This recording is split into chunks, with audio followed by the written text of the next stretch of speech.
The extra gear.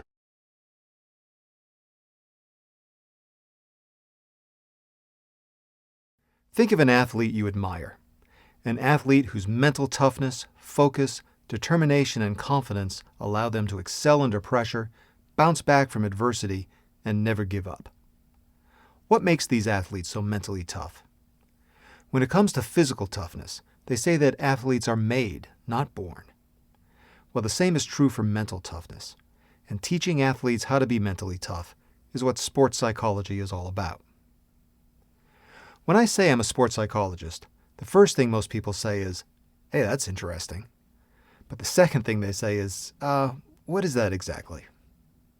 Well, the clips in this chapter will give you a crash course in sports psychology. I'll describe what sports psychology consultants do, the tools they use, and why you should care. This is important because research shows that having a good understanding and realistic expectations of mental skills coaching will help you get the most out of your training. Most athletes and coaches agree that peak performance in sport requires both physical and mental toughness. Physical coaches give you exercises to increase your physical toughness. They train you from the neck down. Well, mental skills coaches, they give you exercises to increase your mental toughness. That is, they train you from the neck up. To get a better idea of what mental skills training is all about, try this simple exercise. Think of one of your best sport performances ever. Recall this time as vividly as you can. Imagine where you were and try to see the sights and hear the sounds around you. Let yourself re-experience how you felt during this performance. Now imagine one of your worst performances. Again, recall all the sights, sounds, physical sensations, and emotions that you experienced. After you've done this, compare your state of mind between these two performances. Were there differences in your energy, intensity, or anxiety? Did you notice any difference in what you were saying to yourself? Did your level of concentration or confidence change? If you're like most athletes, you probably noticed big differences between these two performances and would like to be in your peak mental state more often. This is the essence of what mental skills training is all about. It helps athletes understand and master what goes on in their heads so they can perform at their peak. Your mind and your body work together to determine your performance. Your physical condition determines your potential.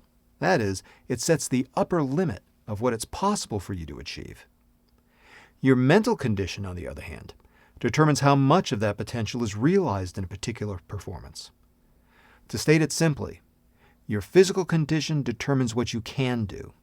Your mental condition determines what you will do. Let me give you an example. On May 6, 1954, Roger Bannister became the first person to break the 4-minute mile. Until that day, many people thought that this feat was physically impossible.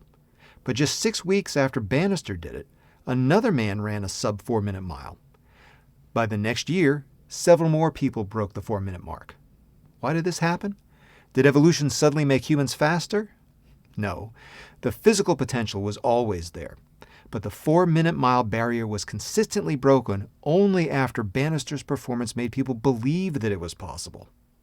These people didn't physically change. It was their state of mind that was different. Mental skills coaches teach athletes how to improve their performance by helping them strengthen their motivation, regulate their intensity, sharpen their concentration, and build their confidence. These mental skills can help athletes not only enhance their athletic performance, but also to help them recover more quickly from injury or increase their enjoyment of their sport. Mental training can also improve an athlete's coping skills and problem-solving abilities inside and outside of their sport. For instance, learning to regulate your anxiety can help you relax before a competition, before an important work presentation, or before taking a math test. So, now you know that what goes on in your head influences what goes on in your body. But just how big an influence does your mind have in your performance? How important are mental skills to your sport? Well, that's what I'll talk about in the next clip.